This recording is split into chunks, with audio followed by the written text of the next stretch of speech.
mine, and that is fun. So I'm just going to shut up and get right to the panel. Ladies and gentlemen, please welcome to the stage Felicia Day and Sandeep Karim.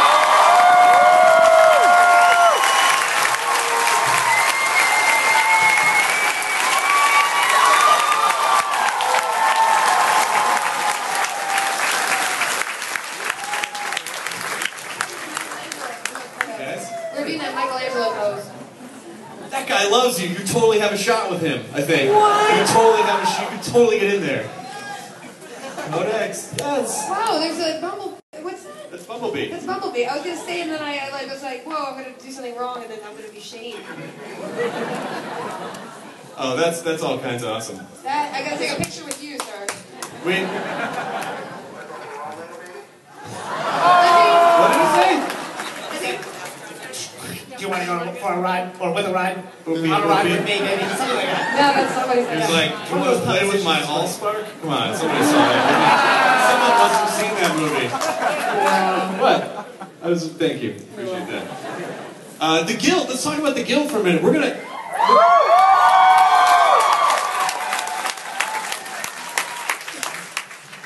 I mean, you've been on the podcast before. When you came on my podcast before, the most recent season had just started. Mm-hmm. We screened a couple episodes, and now the season is just ended. Just yesterday, it started streaming. So, how many people saw it? No? Good. You all did your homework. Bumblebee saw it too. I'm not Rain Man. I can't just. I'm concerned for Bumblebee. Can you not sit down, sir? You're gonna get shin splints. Please transform into a seated position. Why don't you turn into a car and then just park right here? Oh, robots don't have feelings! Robots don't have feelings! We're better than they are! Shut up! The what is? Oh. I actually already happened to me in Terminator 3. So. It already happened? Suck it! Yeah, lady in the front row, suck it. Maybe you didn't recognize engineer number 2 from Terminator 3. Like fine film work. So how'd the season go for you guys? I mean, it was amazing. It was the most epic season we've done because we got out of our house. It was the most epic season because nobody put like a ring on my coffee table. Because we couldn't actually shoot in my house. Yep. Because last year, for season 4, somebody pissed me off a lot, a grip or somebody, and he would always put his Coke can on my table, and my table has rings on it. And this isn't what an old lady I am, guys. It was important to me to have a pristine table, and that guy ruined it. So that's why we don't shoot in my house anymore. You ruin the nice things. Mommy can't have nice things. Not gonna have nice things. I'm sorry that I top shelved you. Is that what you did? Yeah. What does that mean?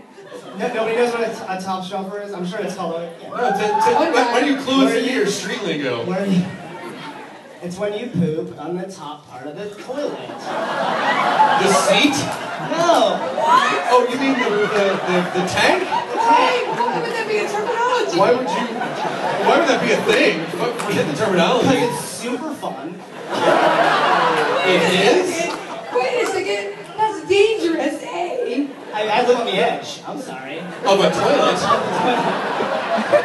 That doesn't even make sense. Why would... It's a cranky thing to do. I mean, I didn't invent it. Boy, these people are going to laugh so hard when they see the feces I left on the wrong place. Yeah, exactly. That's it. That's the whole joke.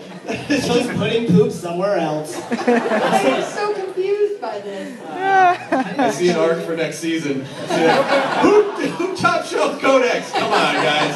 Somebody has to open up to it. Wow. So, when I saw you guys last time, you had just come from Dragon Con. I was very tired. Did I look like really tired? No! Well, you're saying that now. It was a podcast, so I didn't need to look alive. But it was me, Amy, and Robin, and we had too much fun at Dragon Con. Yeah. Have you guys been to Dragon Con? Some of you? Wow, alright. 7 people. No, every convention is tempting in its way because we wake up early to be here, so we don't have long lines, and then we want to have fun at night, which means less sleep, and that ratio is there's a slow decline as the days go on. Yeah, particularly that one, because that's just sort of like an all-night drunken cosplay. I mean, this one is party. too, right? Bumblebee, 24-hour dancing. No? All right. That really is a fascinating, that is an I amazing mean, job. you're eye-catching, sir. You want to know about Dragon Age? Oh, okay. Right. That's an ask about it. Bumblebee has streamed Dragon Age to his monitor, and it's alright. I'm going to stop the Put it right there in this area. I came to the premiere of Dragon Age, and it was fantastic. You saw all 6 episodes at once, and they were great. You're not going to spoil anything, are you? No, I'm not. I'm sorry you die at the end, but other than that, I don't feel bad. What? Oh boy. What? That's why I can't invite you to nice places. I don't talk about how you get decapitated. So low budget, we could not decapitate somebody. It would be too much blood effect. Okay, so that's an interesting question because I didn't realize that you. He has a plan. Go, jump in. It's a joke. No, get his joke in. Can't do it now, guys. Dragon Age Top Shelf. Who pooped on this dragon? You got me. When Talus top shelved. I dragon shelf this guy. Dragon shelf. Dragon shelf. What does that mean? So you poop on a dragon instead of an toilet. But I was amazed. I mean, you wrote that. Yeah, I wrote it and I it. produced it, and it was hard. It was very difficult to do on the budget, but we did.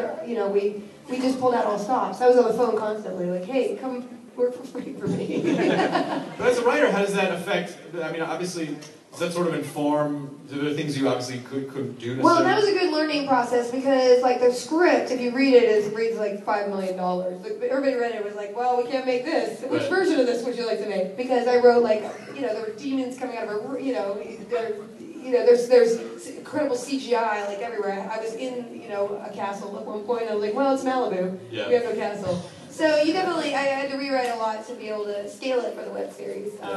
So it was an interesting learning process, especially doing fight scenes, because just the ability to be able to shoot them and what you could do. I don't know if you saw the first episode, but Adam, the guy who plays the Hot Templar, he's pretty yummy, guys. He actually, that first fight in the first episode, he cut his eye. If you see, he has a cut above his eye. Not so yummy anymore. Not so yummy when you're a producer and your lead actor cut his eye and has to go to the ER. We only have one day to shoot that fight scene, and he leaves. So we used a stunt double, and then we did some reshoots. We lost him for 2 days with that cut, and then we had to CGI the cut in from some things that we didn't have his cut because he was not supposed to be cut. Oh, that's amazing. So yeah, well, you make it work. But I think sort of creating content like that's got to be an amazing training ground for. I mean, if you just walked onto a cushy film and you didn't have to. You're eating bonbons all day, Terminator 3. Yeah, exactly. I mean, I was 6 months. I was on that project for my 3 lines, and it was really amazing. Yeah, you eat. Skynet's taking over all or whatever shit I said. I don't even remember. The comsats are down. You said that like that? Somewhat, yeah. But I didn't say it quite like that. I can see why you booked the role. Yeah. No, they actually. Okay, I don't want to make this about me, but. I'll moderate. Can we just the reason I got the part of Terminator 3 is because I auditioned for another movie called Biker Boys. And they were like, "You don't look like a biker boy, but you could probably play a chubby engineer." And I was like, "Okay." I was angry at the time, but. Yeah. But anyway, it was a great. It was just a great project, just because I got to do all the mocap and all the facial capture for the actual game portion. Mm-hmm. So I mean, the whole thing, like, all together, was a lot of work, but it was like amazingly fulfilling to be able to see that and appreciate like all that goes into like the big fight sequences and all the CGI and all that stuff. So especially episode 5 and 6, which will be in 5 weeks. Because that's how it goes. We saved all the blood effects for those. So did you? Whose idea was that originally? Did they approach you, or did you say I have this idea? They came to me just to work on something vaguely, like, hey, what's going on? Would you like to work together? And I was like, let's do a web series, and if you do something game-wise, that'd be cool. And then we saw that Dragon Age was coming out, and that was why we set it there in that game. So it was really cool to be able to work and see the behind the scenes of making a video game, because like, especially with the voice acting. You record like 10 minutes for every 1 minute that you experience as a player, because BioWare gives you so many options on dialogue. And there's a Dragon Age panel tomorrow, so I'll shut up. Okay. Is it?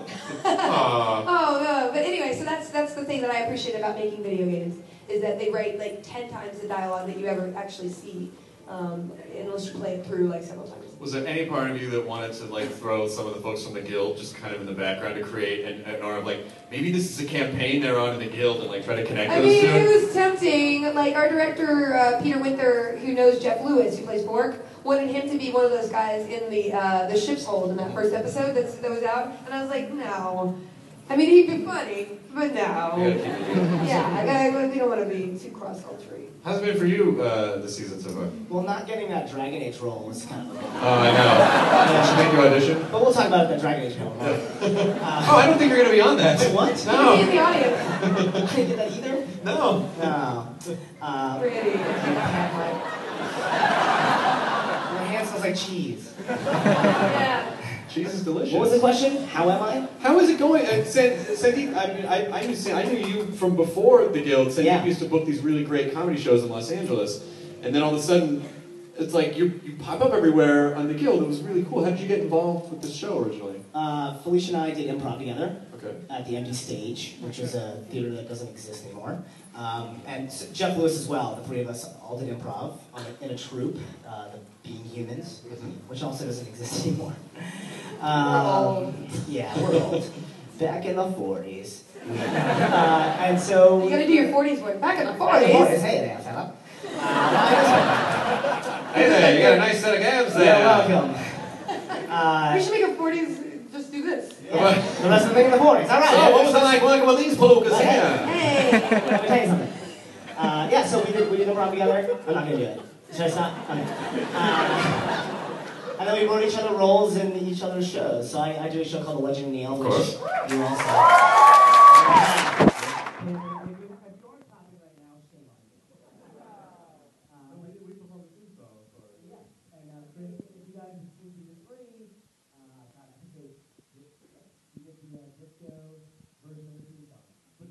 My favorite one was Jonathan Colton was amazing.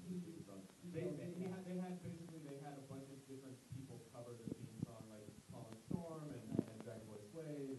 Seriously, it's just really stealing that idea. It was so brilliant. Because I was like, who's that? Yeah. No, that's not. No, I would have been. If I didn't. Sorry. I was a no sequitur douchebag. Yeah, so that's our origin story. Do you prefer?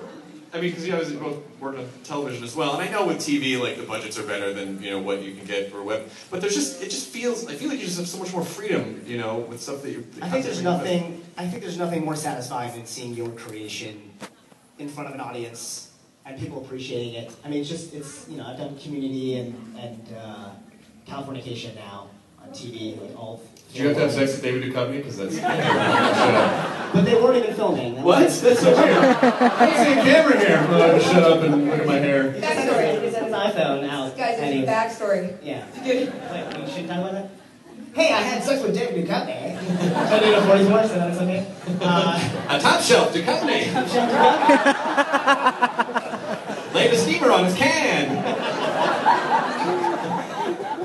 What's the pitch for that show? So the pitch for the show is that everyone wants to have sex with me. Pretty much. And? Well, that's it. That's it. All right. Okay. Yeah, well, it's fun to do. It's fun, I guess, to be paid well. But then you just sit there in a trailer and then they call you for like 5 hours. Right. And they call you out to come out for 2 minutes. It's definitely less intellectual. Well, it's fun. It's viscerally engaging versus more intellectually engaging. Because you're not working on your own. You're not like making your own vision. Someone's just telling you where to stand. And Yeah. what to say. I kind of feel like a puppet. It's actually creating a show. Yeah. It's way more stressful. Like, when you're on a set where you're like, okay, everybody move faster, do your lines right. And, as a producer, you're like, oh my God, my actor just cut his face. You just have like heart attacks. And as an actor, if I was just an actor on that, I'd be like, oh dude, he cut his face. Where's the crafty? I'll be in my trailer. You wouldn't care. You're like, well, maybe I'll get the day off. I mean, you really don't care. You're not as invested in it, as an owner. And like as it's like working for a big corporation versus like running your own business. That of course it's more risky and the stakes are higher and you have less to work with. But ultimately you own yourself and your property and your vision of it, and you just do whatever you can to do the best you can. To me, like when I'm directing or creating, I feel like if you sort of like mapped my brain, like the activity of my brain, it's like firing off on all cylinders. You know what I mean? Like you have to use every part of it. Especially the panic area. It's just like the playtime area. Right. You know what I mean? Like that would be the only thing that was like the sex. The sex? Yeah, just thinking about Dragon Con sex? God, now I'm really regretting every scene I've ever acted with you. It's like that's Except where... for whatever, yeah. I don't. Said he doesn't want you to feel weird. Just know that he's thinking about sex every time he's acting with you. But don't worry about it. It's totally fine. Oh, yeah. When you guys... Rose, kissing my sister. Season 1... It was kissing you. It was not good. Our kissing scene was so awkward that we started talking in the middle of the kiss. And then we kept it. We were like, that's kind of funny. Like, this is much funnier. Yeah. That's so funny that you keep having these scenes where you make out with like really close friends that are like brothers, like Will Wheaton. That was just the same. I mean, it was like, oh God, it's so awkward now. I know your wife. And your sons. Yeah, it's just like, oh, Because okay. you guys did that at San Diego Comic Con. You did like a sketch for Woodstock where you fully like macked on each other. And yeah, well that was fake. We didn't like actually. You have to touch you can always fake on stage. You just go, hey, you're kissing the side of my lips where there's none of that tissue. But I could see your face from backstage. Your face was not facing the audience. I could see you from backstage. You were doing this. It was so funny. I don't know. It's awkward. If we ever had to kiss for something, it would be awkward. It'd be like, oh. Who wants to see a kiss right now? I don't know why girls keep saying that to me. It sucks. Maybe whatever. Now it's. Oh boy. I want to see a Chris Hardwick, Felicia Day, and Bumblebee threesome. I would pay money. You know how you totally missed on an amazing moment to have like a rising codpiece? Like that would have been the perfect opportunity for that. Robotic. Oh, something. Wow. Did he just transform into a dildo? I think.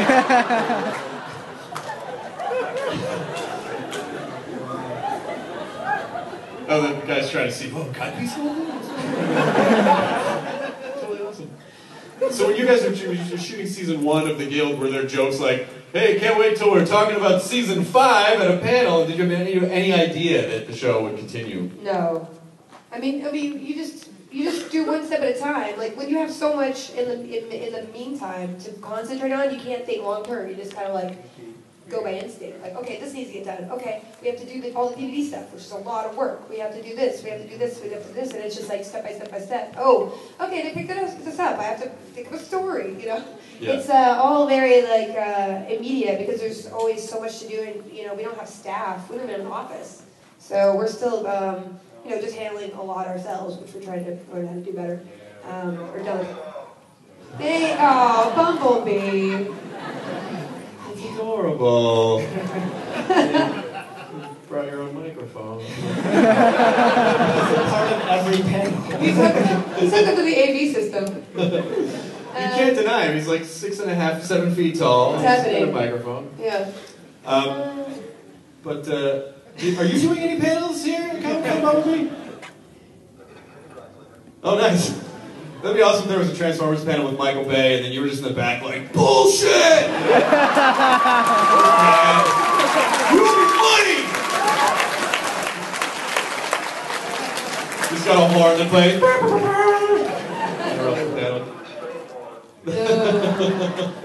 Oh, that's awesome. So what's next for you guys? Do you feel, are we going to see another season of The Guild? Are you thinking about it?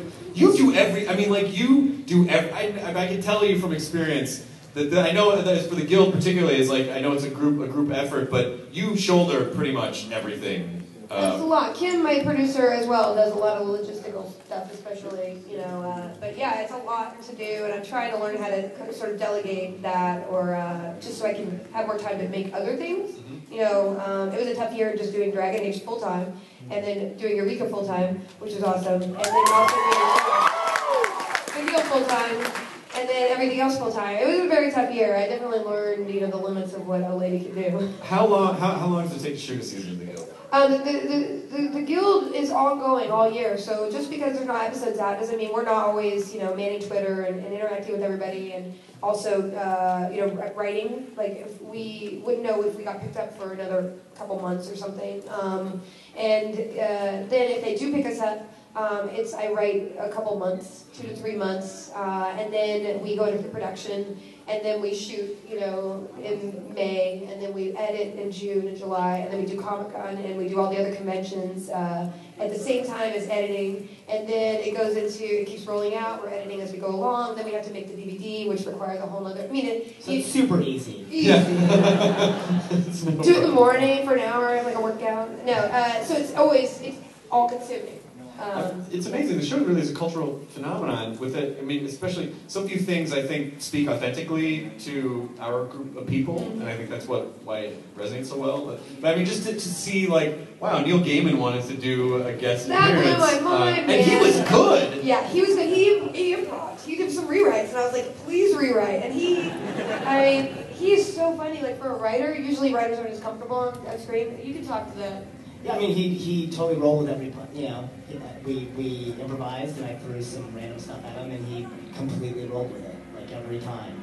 So I was like, we had it for 2 you hours. upstaging me, fucking writer? Wow, you really thought that? No, not at all. I was in awe. I was sitting in front of Neil Gaiman. Yeah, I never seen him, and he was killing it. Yeah. It was so fun.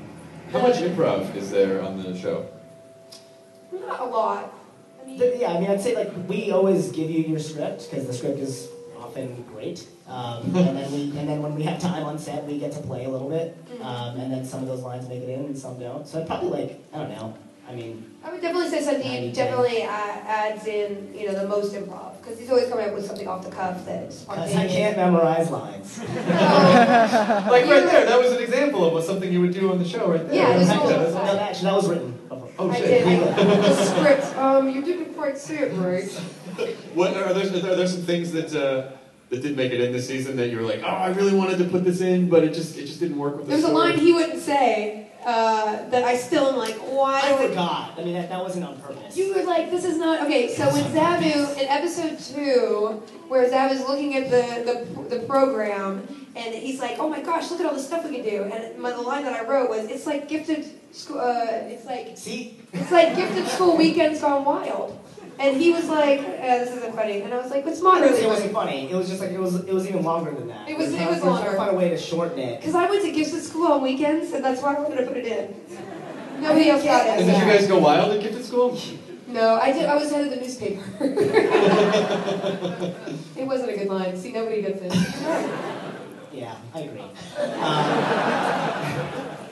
No, but there's always, I just don't remember what I did. So whenever I see the final product, it's very rare that I'm like, oh, I wish we did that take, because when you're in the moment doing the improv, it's just it just comes in and it comes out, and then it's just out of your brain, it's so ethereal.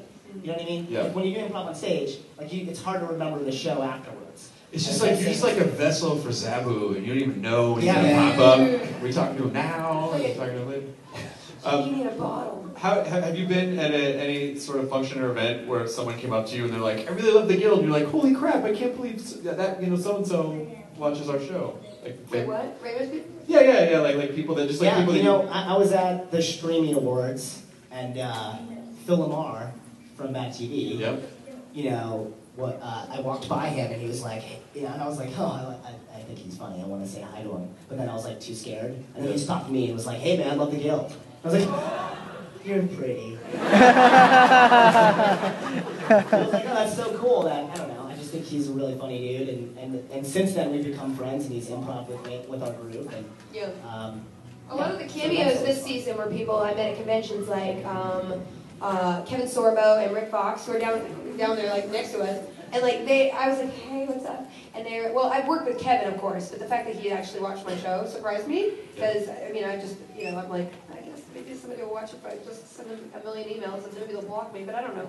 And Rick, being a sports fan, a sports fan. That's on his resume. Yep. Sportsman. he does sports, so you think it's two different worlds, and he plays World of Warcraft, so I was like, what? Total cool dude. So the fact that they are familiar with the show, and then, this wasn't really the Guild, but I was at a party, and then Simon Pegg was standing beside me, and we talked on Twitter, and I was like, oh my god, Simon Pegg talked to me, and I got so excited, and I went back and forth, and I was like, well, we're friends now, and then I turned, and he was there, and I froze up, and I literally was a moron.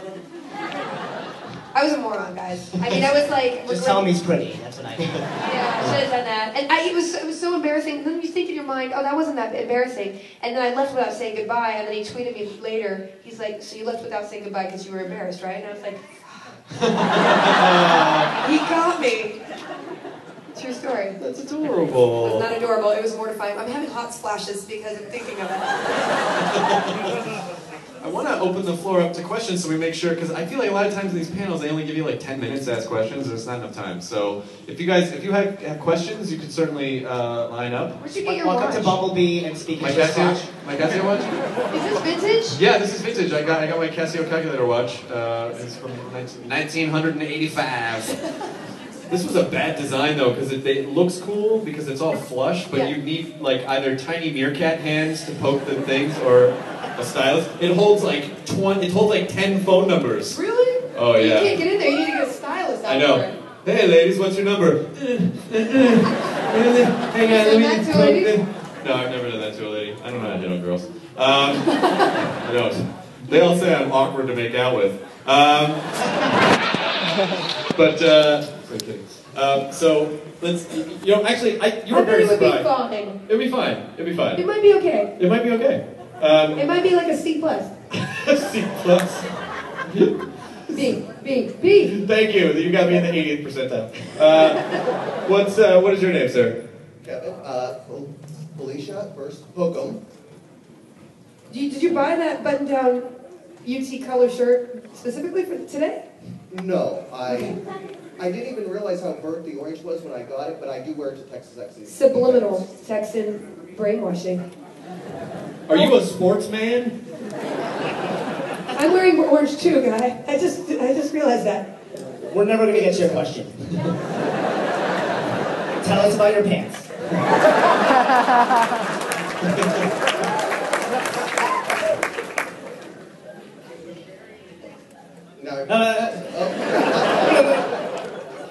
This is for all three of you. I mean, Felicia, you've been in a lot of things, and Chris and Sandy have Been in as less. well. And is there any property, present or even past, television or film series that you just really would love to be in that you never got the opportunity yet? I mean, you can list a lot of those. People are always like, why aren't you on this show? And I'm like, they didn't ask me. They've never asked me. There are certain shows that I would really like to be on. Well, Game of Thrones, but I'm not British, so that'll never happen. I mean, I'd be an extra. I'd be like, I have a course and I'll bring it. You don't even have to pay for the wardrobe. No, I'm free. I would love to be on, like, Fringe. I would love to be on Fringe. Because I think they're doing an amazing job, like, with the whole alternate universe thing, and that's cool. And then I, of course, love to be on, I love half-hour sitcom. I've done a lot of it that people have not really watched, but they were weird shows. But I'd love to be on Big Bang.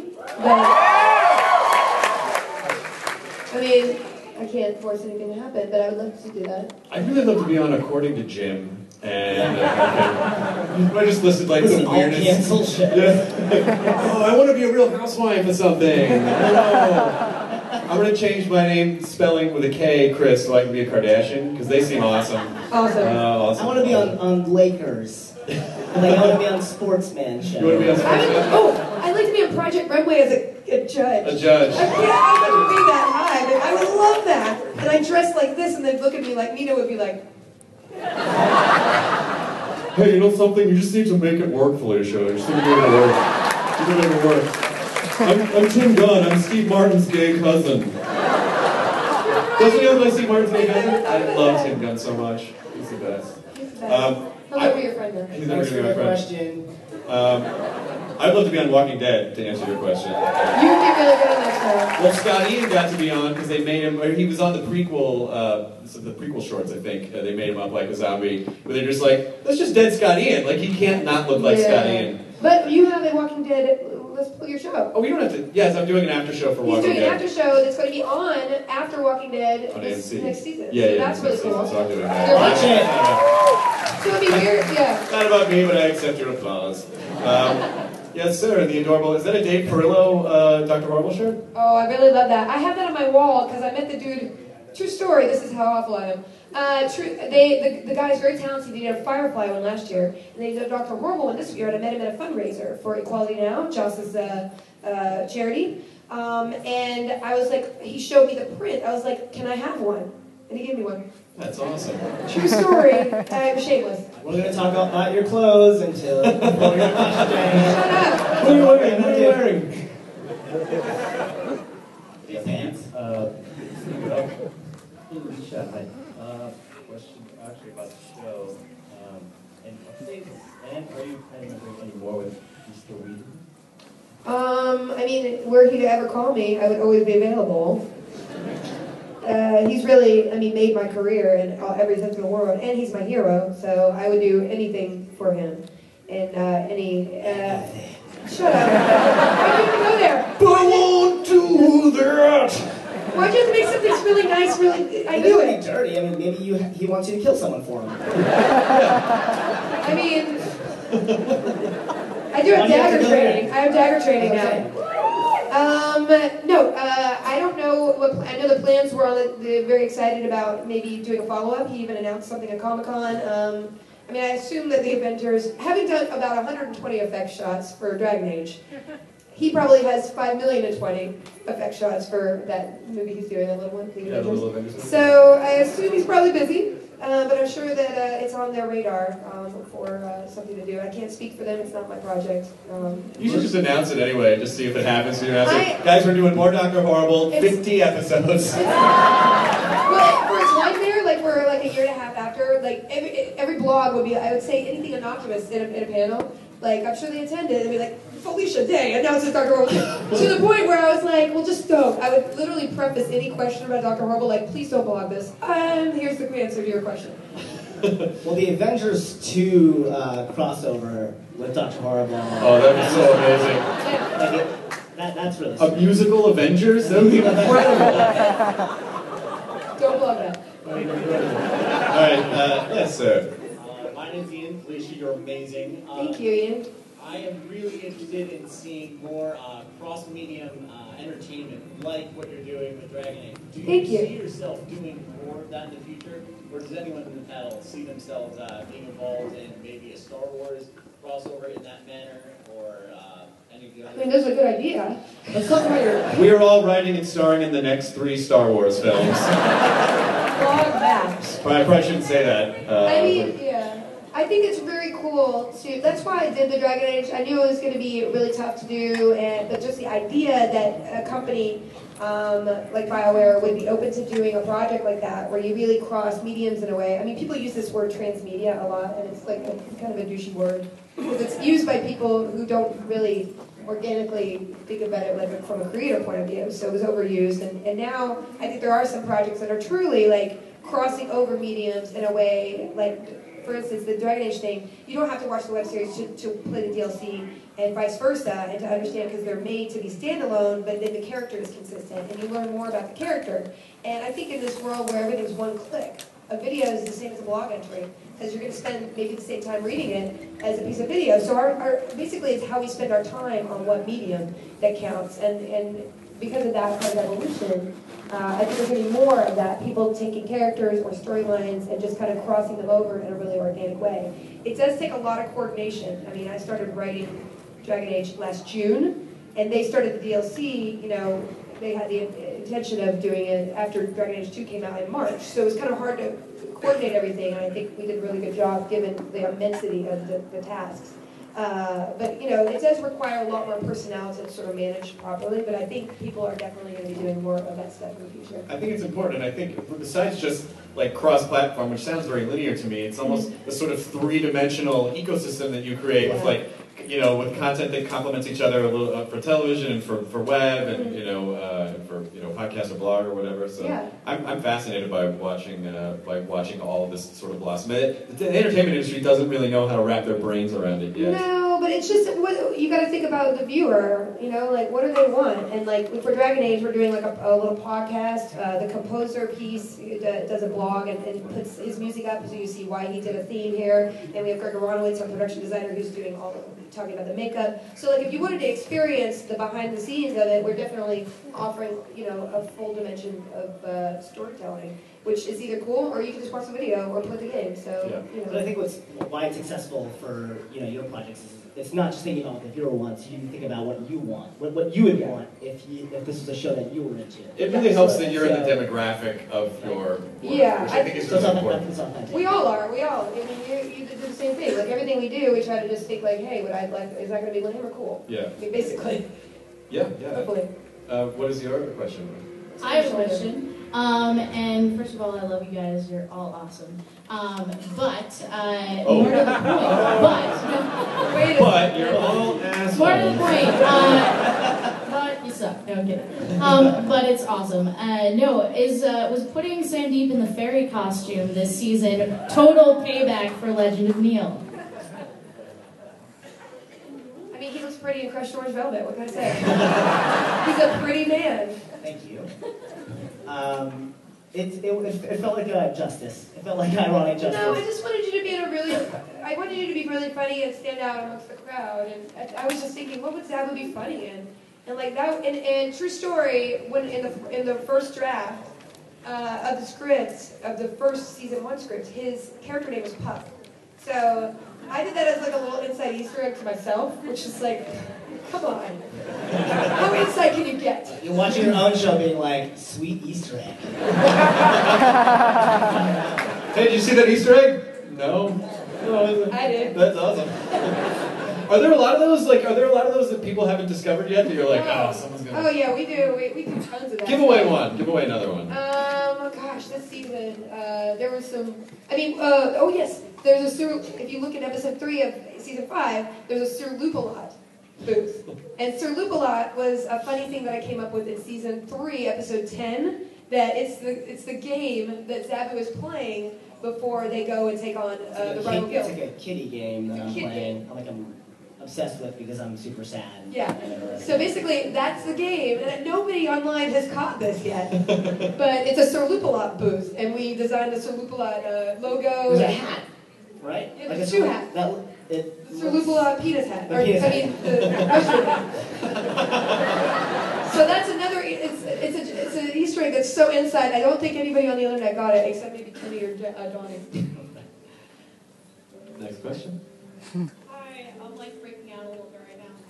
I did the Date My Avatar burlesque like 2-3 years ago, and I wanted to say hey, and where did you get the inspiration for the Codex costume? Because I know a lot of people in here are probably as obsessed with it as I am, so. Wow, I can't even remember. Well, I was her first model. So pretty. It was based on the character design of the original characters that my friend, who was a friend of my brother's, who I never really met in person ever, Eric McKinney, he was a friend of my brother's who did art, and I was like, hey, do you know any art people? And he's like, yeah. And I was like, can you make some cartoon characters based on these, the descriptions of these characters in the script? And as we cast people, we refined it a little bit more to look like the actors. But he basically invented those costumes. And fun fact, if you buy the Clara comic, that just came out 2 weeks ago, he did a splash page where he updated all those characters in the back. So it is a little more refined.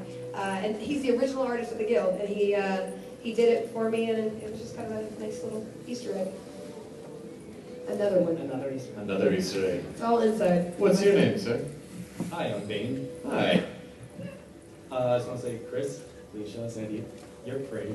Aww. I just want to grab onto your mutton chops and kiss your face. B&A. This would be an A. Yes. Okay, I get where you're coming from now. I see where you're coming from. I get it. Oh, adorable. So, Felicia, the Guild has gone across many different things. You've done the web series, obviously you've released DVDs, t-shirts, posters, comics, Joe Soda. And soda, that's what I'm saying. Munchkin games. Really? Yep. Yeah. We're doing a Munchkin booster pack. Awesome. Yeah. That was actually part of my question. Yeah. After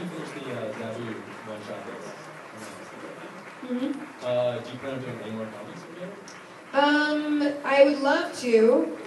There may be something.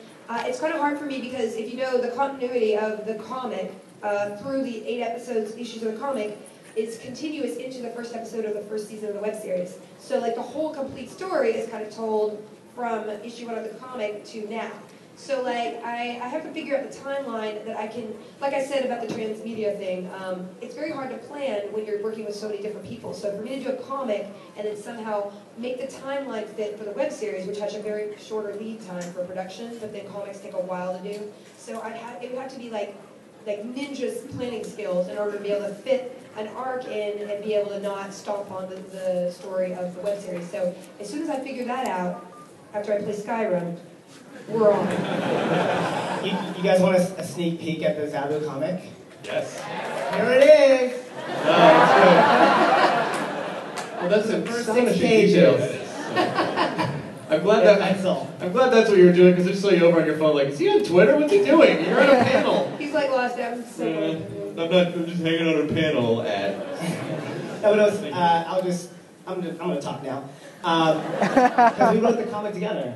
It's great. He's I'd very never good. written a comic before, and it was an awesome experience. And then we have Becky Clunan who's doing the artwork, and we just got the email with like the first 4 pages, and they are so freaking badass. Like she's killing it, and I'm super proud of it. So buy it. And you did in our issues. Yeah. It's really cool because I didn't know comics before I started, but this would be my 8th issue that I've done.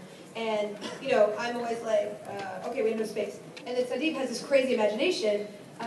So it was, I think there's some things in this comic that you don't normally see in comics because he came at it from a non-comic point of view, more of a gaming point of view. So we have some really cool things, and you'll see them soon. It's kind of, I will just say this, it's sort of like an like, you can play the comic in an really cool. interesting way. So I'm excited for you guys to check it out.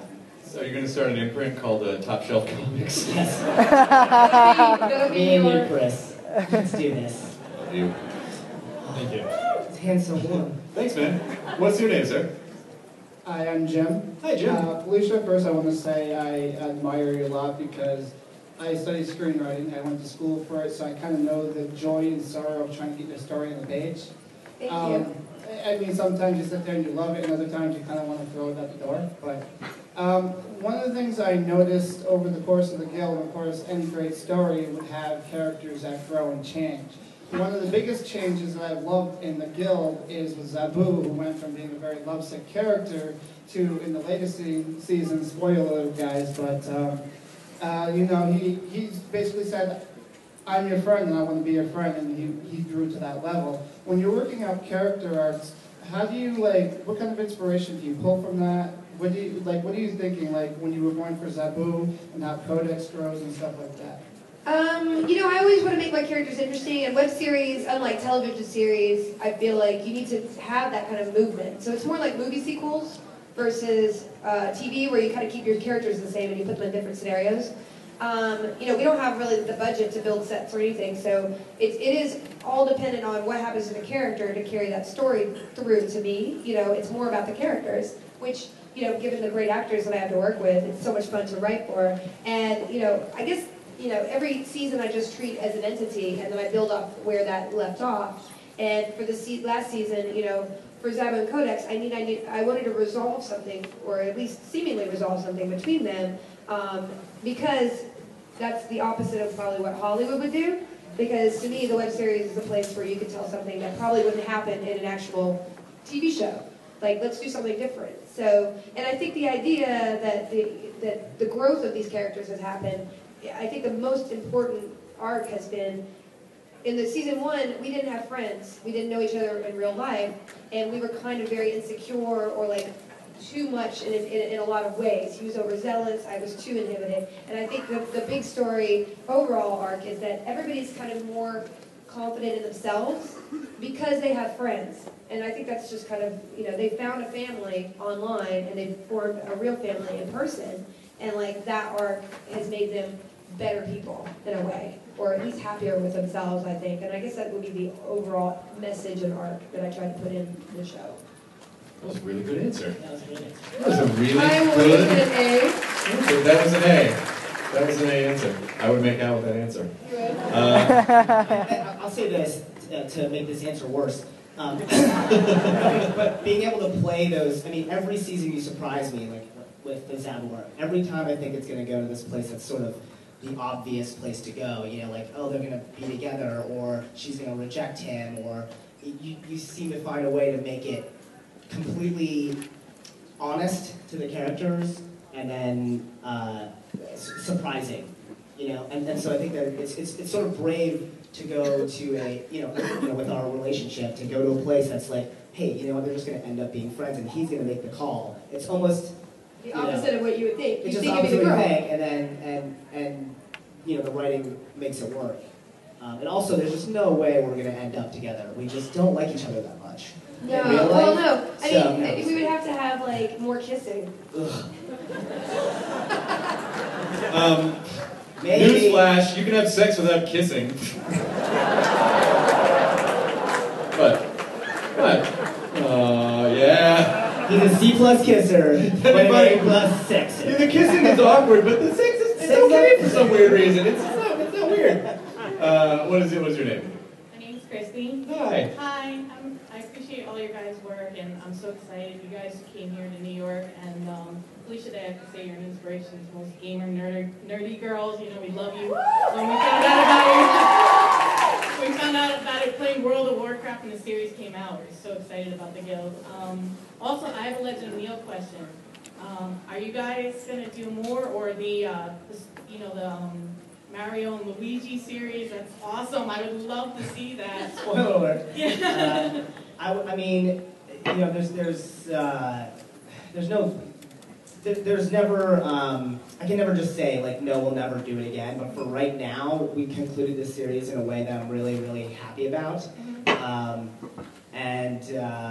So I won't say no, that we'll never do that series, but right now I'm kind of moving on to trying some new stuff, and I'm coming on with a new series that I can't talk much about Do you have a part yet. in it? Definitely. Chris in it? Definitely, yeah, gonna cast Chris. Oh, sweet. And not Felicia. Oh, what the? No. I didn't want to do it. I had a very tight schedule. Yeah. Felicia's too. Just found that out right now. You can't do any of the dates that I. I'll be too busy whenever that is. Right. Yeah, but thank you so much for watching. And we're coming out with a DVD, and it's going to have 1 million extras, and I'm, you know, pouring my heart and soul into it, and so I can't wait for you guys to check it out. Thank you. All right, we have time for a few more questions. Yes, sir. I got a 10. I scored a 10. No, that means there's 10 minutes left. Oh. No, I'm sorry. Gotcha. I thought she was just grading all of our answers. It's turned into that big. That's the bit, though. That's the bit. My name's Ed. Just putting it out there, Felicia. You're one of the 2 women that my girlfriend says I'm allowed to leave her for. So. Let's get this going. Wait. Is that a different list? Because there's a 5. That's the people you can have sex with a free pass, right? Who's the other one? The other one is Karen Gillan. Okay. Don't leave your girlfriend. Wait. Karen Gillan, come on. You met her. I did. She was on the podcast. She's pretty. You can't keep your lower jaw closed. You're like, no more words. Pretty. Are you pretty? Put mouth here. Didn't work out. Thank you. I'm going to take that as a compliment. But don't leave her. I like her. But my question is, what is your advice to a person who sort of lacks resources to produce something like the Guild, but has lots of ideas and hopefully talent? I mean, the Guild was made on donuts and borrowed cameras. Right, and that's At what first. I mean, is like, how did you get it done? We just decided to do it.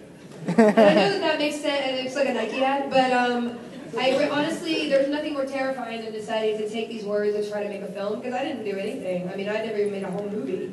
But once we decided, like, yes, I got I had a good team put together. Sandeep had cameras I borrowed, and I had a room. And that's all, definitely my years of experience on sets helped me make it better than just somebody who doesn't have set experience. And I just had an aesthetic, like, well, what's going to look better? Well, if I put this piece of, gift wrap here in the corner, that's a little more attractive. Let's do that. that's literally how we did the Guild. And you know, had we, I know that was weird. I knew you were Easter gonna. egg. Wait, so how long have you been working on the Guild? You guys are so. What? Oh, we love you. I need a sandwich. Okay, you got one right here. Come on. You got a sandwich right here. That is a sandwich. Little marble rye. Little marble rye.